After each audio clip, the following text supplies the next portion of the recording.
қазіргі үйдегі вайбпен сіздермен бір нәрсе бөлісейінші. Құран кәрімнан тағы да скриндап алыңыздар, иә. Дәл осындай қазақша мағынасымен әр қазақтың үйінде тұрса екен, кейде мағынасымен оқығың келеді ғой үшін, мағынасымен. Өзім сияқты енді үйреніп жүргендерге айтайын дегенім, Құран кәрім 30 парадан 114 сүреден тұрады.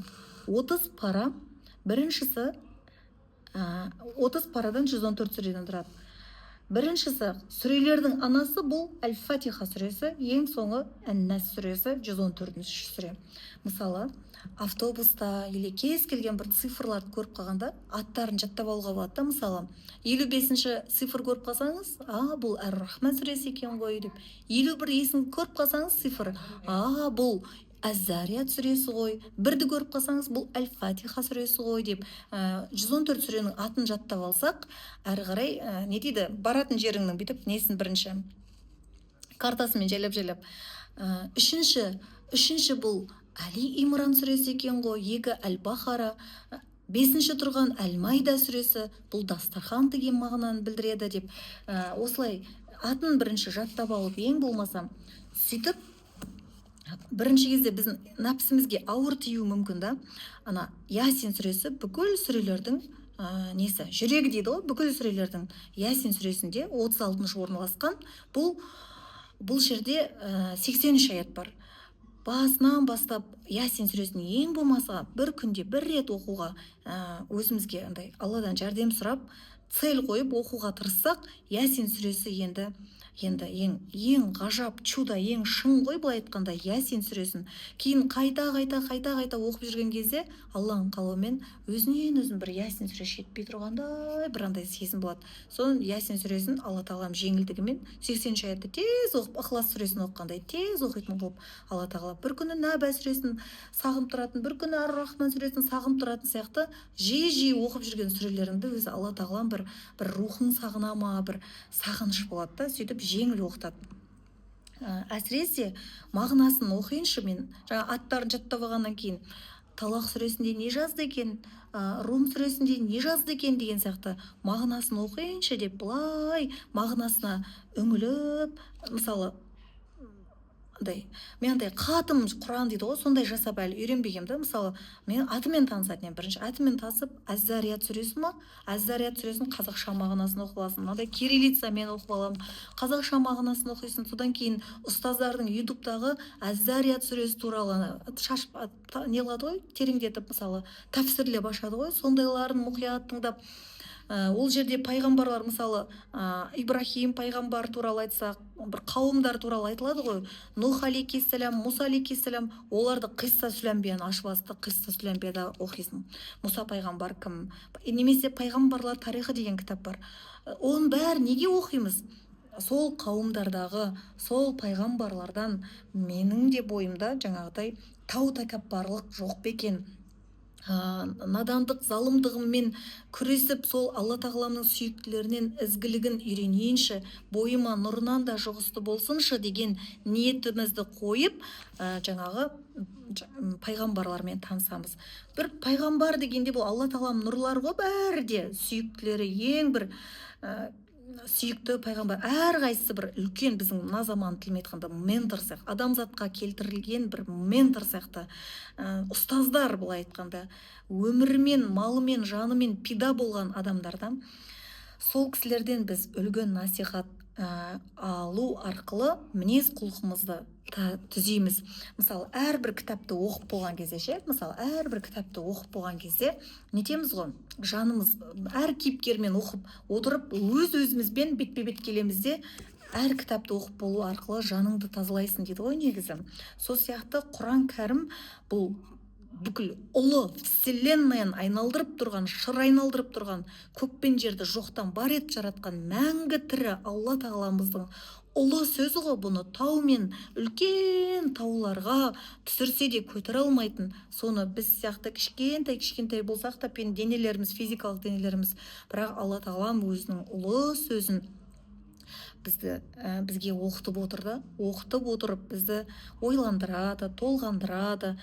Бейне бір махаббат болады. Бұл ғашық болмаған адам жоқ шығар. Сол ғашық болып махаббатыңның хаты келсе, мысалы ше, бүйтіп күтіп отырасың, ол каждый раз қашан келеді екен, не деп жазды екен деп. Сол сияқты бізге жаратушымыздың бір сүйіншісі, ескертуі, ей, жандарыңды тазалаңдар, ізгілікке қарай ұмтылыңдар, өздеріңді һәм өзгелердің түзелуіне сеп болыңдар, жарық шашыңдар, онсыз да қараңғылық көп деп тұрғандай да.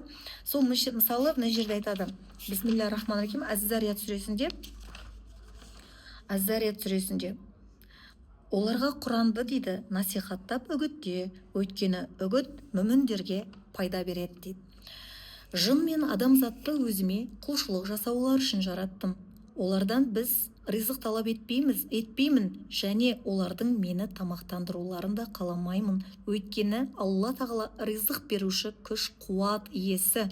Осындай аяттарына келіп қалған кезде, мысалы пайғамбарымыздан саллаллаху алейхи ва саллям үлгі алатын болсақ, әр ойланып, пәк демейсіңдер ме, Раббыларың пәк, күш қуат иесі деген жерге келгенде, мысалы субханаллахи ва бихамдики субханаллахи азим, немесе ла хаула ва ла қуата илля биллахил алил азим деген сияқты міндетті түрде айтып отырған екен. Пайғамбарымыздың аты айтылып қалса, салауатпен үнемі әрқашанда саллаллаху алейхи ва саллям деп салауатпен оқуды жаратушы иеміз. Мынандай керемет дұға бар да: я Раббым, маған менің мына жүрегімді Құранды жүрегімнің мәңгілік көктеме етші, және де Құранның нұрын, сырын, хикметін кеудеме бекіте көр. Саған ұнамды сөздерді аузымнан шығар, және де жүрегімді өзіңе, сөзіңе ғашық жүректің иесі ет. Сен сүйгенді сүйдір, сен сүйгенге, сен сүйгендерге сүйікті ет. Көркем мінез құлық иесі еткейсің деп Құран кәрім кәдімгідей бізді тәрбиелейді. Сол байлық іздесең, байлық ішінде тұр. Бақыт іздесең, бақыт ішінде. Махаббат іздесең, махаббат ішінде.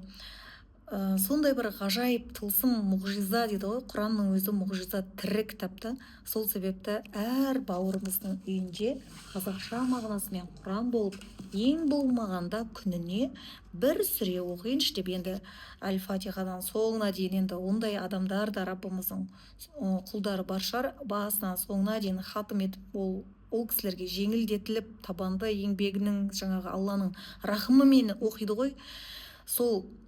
Сондай бізге де Алла тағаламыз жеңіл етсін.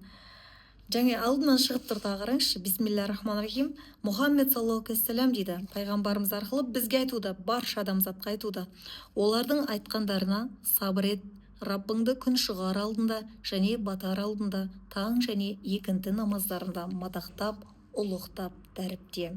Аллаху акбар. Түннің бір бөлігінде және намаздардан құптаннан кейін Алла тағаланы дәріпте дейді. Осылай.